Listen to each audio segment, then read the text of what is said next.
Raider Nation, we got some breaking news. The Silver and Black are planning to release center Andre James. I'm Mitchell Renz, host of the Raiders Report, and coming up here on today's show, I'm going to go through the latest breaking news around the Raiders planning to move on from Andre James. Now, I said earlier in a video that I dropped out already on a YouTube short and on social media at Mitchell Renz 365 that there's going to be a lot of people that see this and go, are you telling me that we couldn't find a trade partner for James? We got to talk about that there is still a potential that a trade goes down. And quite frankly, I think that there will be a team that at least offers a 7th-round pick in 2026, something very similar like we have already seen this offseason with the Jags and Christian Kirk going to the Houston Texans. So here let's talk about Andre James and the fact that they are moving on from him. I'll be honest with you. I don't really think that this is all that of a surprising move. We have been talking about potentially moving on from James for honestly quite a few years. Now, I'll tell you this. From 2019 to 2023, he showed a lot of good things. And I think when the Raiders had offensive line coach Carmen Brasillo, that was the perfect fit for somebody like James. And I think the Giants could be a team to keep an eye on for Mr. James. But last season in James Craig's system, you could tell that the power wasn't there. You could tell that he just took a lot of steps back. Now, if the Raiders end up cutting him, and it is pre-June 1st, okay? Pre-June 1st, you're going to save 1.5. You're going to eat 7.2. So this is just the Raiders saying, you know what? We're going to move on. We're going to move on from him. We're going to give him another opportunity. If it's post-June 1st, you save 3.2. You eat 5.6. I think when you're just looking at that little bit of money, we know the Raiders are going to be aggressive, and it looks like that this is a team that wants to spend money. Now, I will also say this, though. It hasn't really been announced whether or not Gardner Minshew or Andre James are a post-June 1st release. You're technically allowed to have 2 of those on an NFL roster, but the way that I think that this is going to end up going down is they're just going to release the players. That way they can be really aggressive this offseason. So give me your one-word reaction. This is going to be the pinned comment here on today's show. What is your one-word reaction to Andre James being released by the Las Vegas Raiders? My answer is coming up here in just a moment. Cheap. The Raiders will trade Andre James for cheap. At the end of the day, you put something out on a yard sale because, you know what, I don't need it anymore. I don't want it anymore, but I don't want to just throw it away. And a lot of times when you see a player of Andre James's caliber, who, again, is coming off probably the worst year of his young career, where he played in only 458 snaps. He had a 52.1 overall grade according to PFF, but when he really struggled, you could tell he really struggled. And the Raiders just overall had a better offensive line when Jackson Powers-Johnson stepped up to the line. But I also think that that's the reason why this deal ended up going down. It ended up going down because of JPJ. But the word cheap is just saying, I'll take just about anything for a potential starting offensive lineman. And the other great part about Andre, if I'm trying to really sell this to other NFL teams out there, one of the other great parts about him is he can play a lot of different spots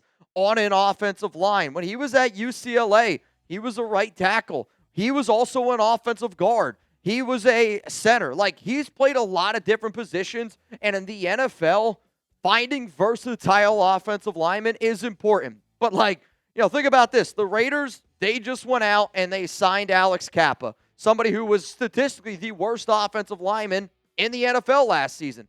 Andre James, yes, he had a bad year, and there's going to be people that go, well, Mitch, where are you going with this? Why are you telling us all this stuff?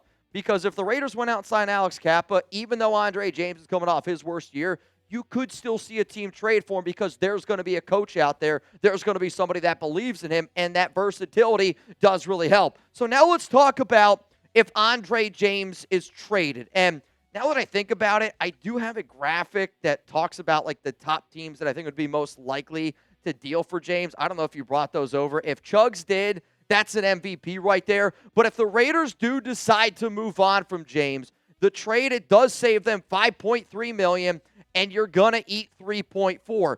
Because the Raiders have already announced that they plan on moving on from him, you're only going to get a 2026 7th-round pick. Because, again, if you were an NFL team, why would you offer anything differently unless you didn't have a 7th-round pick? I guess that could be it. One team that just got a 7th-round pick, the Jacksonville Jaguars, who, funny enough, their center the other day, Mitch Morse, just retired, who, funny enough, head coach Liam Cohen, who is great friends with our GM, John Spytek.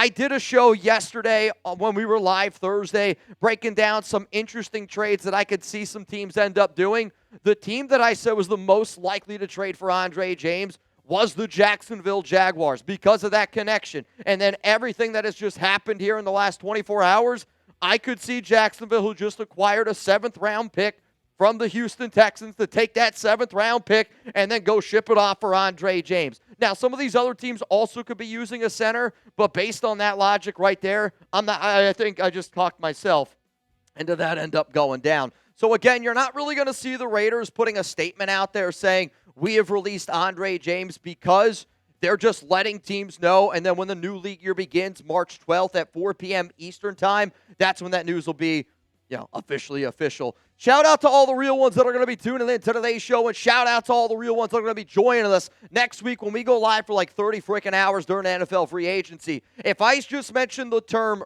real one and you're like, I don't really know what that means, real one here around Chat Sports Streets is you're somebody that's got my back. Somebody that you can hang out with, don't matter how much time goes by. Like, I know my buddies that are my bachelor party, right? I know Chugs. If I don't see Chugs for 5 years and I pull up on him and I are going to be able to chop it up like we haven't missed a moment. If you feel that way when you watch this show and you're a diehard Raiders fan, go to chatsports.com/RO4L to show Chugs and I that you're a real one. If you are a real one, spam real one down below. I do want to talk about some other news that happened, because I'd make a lot of shows on this YouTube channel when I also have questions, right? Like, there was news today that Michael Gallup is trying to make a comeback into the NFL.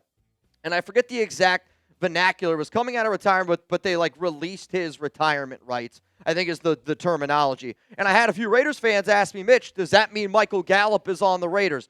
To my knowledge, because the Raiders had a settlement with Gallup last offseason, and he wasn't under contract, because he's not under contract at 29 years old, that tells me that he is a free agent. So because he's a free agent, he's not a member of the Raiders. Now, reminder, y'all, we are going to be live next week, and we are going to be pumping out a lot of content. I'll also say this. It's probably not the last video I'm going to make. This is technically my weekend. I'm getting ready to hang out with Chuck. Alex is in L.A. for a bachelorette party, so it's a dude's weekend, Chuck and I. I'm going to be making more videos because there's going to be a lot more news that comes out Saturday, Sunday. So make sure you're subscribed. Make sure your notifications are turned on. Please, please, please do so. I would say right now, the Raiders' offensive line, if there were to be a game, because let's be real, if Andre James got released and you didn't just think about a little bit what that Raiders' offensive line could look like, I would say it's Kolton Miller. Honestly, now I'd probably say it's Dylan Parham. They'd probably kick him back over to left guard. You put JPJ at center. Right guard is Alex Kappa, which, yeah, I probably, if it was up to me, I would start Dylan Parham at right guard and put Jordan Meredith at left guard before I put Alex Kappa on the field. But the question was, who do I think the offensive line would be for the Raiders? And I think if it was up to John Spytek, Pete Carroll right now, though, those numbers on Meredith, I mean, we've been pounding the table for Meredith. I was really happy that they brought him back on a $1.2 million deal. But I think right now, if I was sitting down in a room with Pete Carroll, John Spytek, they would look at all of us and go, yeah, we're going to go with Kolton Miller. We're going to put Dylan Parham at left guard, JPJ, Alex Kappa, and then DJ Glaze at right tackle. But I agree with Chugs. He said it in my ear, and I agree with it. If it was up to me, I'd go Kolton Miller, Jordan Meredith, center, Jackson Powers Johnson, right guard, Dylan Parham, right tackle, somebody like DJ Glaze. Kappa can be a little bit of a bench guy, six man, if you will. Appreciate all y'all tuning in. I wish the best to Andre James. I know he's a good dude. I've had the opportunity to meet him a few times. Wish you the best, whatever you got. But I would love for the Raiders to be able to trade him, even if it is only for a 7th-round pick.